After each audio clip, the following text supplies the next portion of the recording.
À l'occasion de notre visite à Pékin en juin dernier, nous avons rencontré des instituts homologues ainsi que les officiels chinois. Et un des sujets qui a été abondamment discuté, c'est bien entendu la présidence chinoise du G20. La Chine va accueillir le sommet du G20 en septembre prochain. Et la Chine nourrit d'assez grandes ambitions en tant que future présidente de cette institution. La Chine a l'intention de promouvoir 3 mots d'ordre, ce sont les mots d'ordre officiels, qui sont l'innovation, le développement et la réforme. C'est essentiellement le 3e mot d'ordre qui est intéressant. La Chine veut réformer le G20, c'est-à-dire en faire une véritable plateforme de coopération internationale. Elle veut l'institutionnaliser dans une certaine mesure, même si les modalités de cette institutionnalisation restent encore assez floues. Il a été question à un moment donné d'en construire une sorte de secrétariat permanent. On ne parle plus vraiment de ça aujourd'hui, mais ce qui est sûr, c'est que la Chine veut vraiment utiliser cette institution de manière efficace. Ce qu'elle veut faire, c'est faire du G20 un instrument non plus simplement de gestion de crise, ce qu'il était au départ, mais véritablement une plateforme de coopération internationale, de gouvernance internationale. Bon, c'est une ambition que les autres présidents du G20 ont déjà eue, mais là, la Chine a l'air d'être véritablement plus sérieuse à cet égard. Dans les sujets évoqués qui seront mis à l'ordre du jour du G20, l'un nous a paru particulièrement étonnant, c'est la lutte contre la corruption, qui est mise vraiment à l'ordre du jour de manière insistante par la Chine. Et la volonté, en mettant cette lutte anticorruption à l'ordre du jour, c'est vraisemblablement d'aligner les priorités du G20 sur les priorités nationales, et aussi de légitimer la lutte contre la corruption menée en interne au niveau international.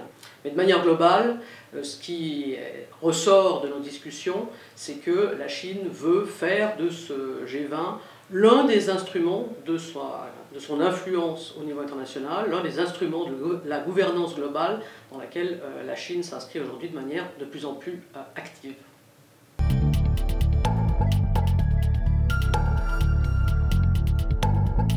La présidence chinoise du G20 fait partie intégrante d'une stratégie de diplomatie d'accueil, qu'on pourrait appeler ainsi, en tout cas la Chine l'appelle en anglais host diplomacy, c'est-à-dire accueillir sur son territoire le plus possible de sommets internationaux et forums de haut niveau.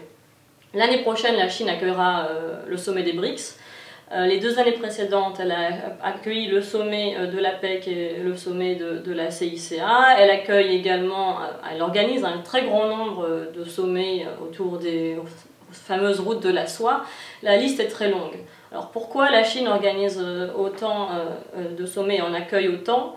Parce qu'elle considère que jouer à domicile est un avantage fondamental en termes d'influence, en termes d'institutionnalisation, en termes de promotion de concepts clés et en termes plus généralement de diplomatie publique.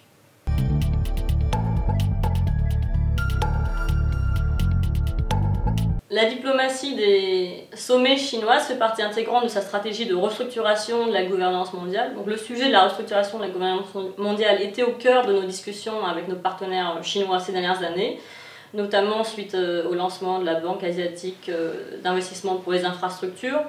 Mais plus encore cette année, le sujet de la gouvernance mondiale était au cœur des discussions. On note une ambition chinoise très forte en la matière, pas uniquement de restructuration de la gouvernance économique et financière, mais également restructuration de la gouvernance de sécurité, la gouvernance de l'Internet, la gouvernance culturelle, etc.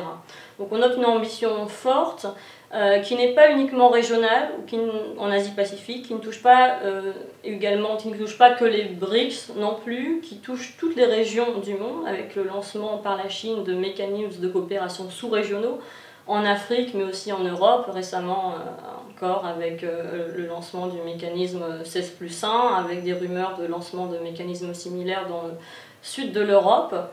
Et c'est une ambition aussi qui dépasse le cadre de la politique étrangère, puisqu'on note de plus en plus des enjeux de politique intérieure, en tout cas c'est ce qu'on entend de nos interlocuteurs chinois, qui valorisent la promotion d'un modèle de développement, qui souligne aussi la nécessité d'exporter une idéologie politique propre qui ne serait plus dominée par l'Occident. Ça, c'est selon les termes de nos partenaires chinois. Ce qu'on note aussi lors de nos échanges avec les partenaires chinois, c'est une confiance forte en la capacité de la diplomatie chinoise à restructurer la gouvernance mondiale et régionale. Beaucoup de chercheurs chinois considèrent que le contexte est favorable à cette restructuration. Pourquoi? Parce que à la fois on fait face à une érosion des institutions de Bretton Woods et un constat partagé au-delà de la Chine et de l'Asie, mais aussi dans le monde, qu'il faut réformer certaines institutions. Mais au moment justement où ce constat est partagé, la Chine dispose, elle, de moyens pour réformer certaines institutions, de moyens économiques, une capacité diplomatique, une capacité de diplomatie publique beaucoup plus forte. Donc c'est pour ça qu'elle souhaite mettre les bouchées doubles. Et 2016-2017 sont des années clés pour la diplomatie chinoise, pour renforcer son influence dans les institutions internationales et les sommets existants, parce qu'elle va donc présider le G20 en septembre et aussi le BRICS en 2017. Mais si la Chine a des ambitions extrêmement claires dans ce qu'elle compte faire de ce sommet du G20, encore faudrait-il que les circonstances internationales ne jouent pas contre elle. Il est assez fréquent que le G20 soit en quelque sorte détourné de ses intentions initiales par des événements de dernière minute.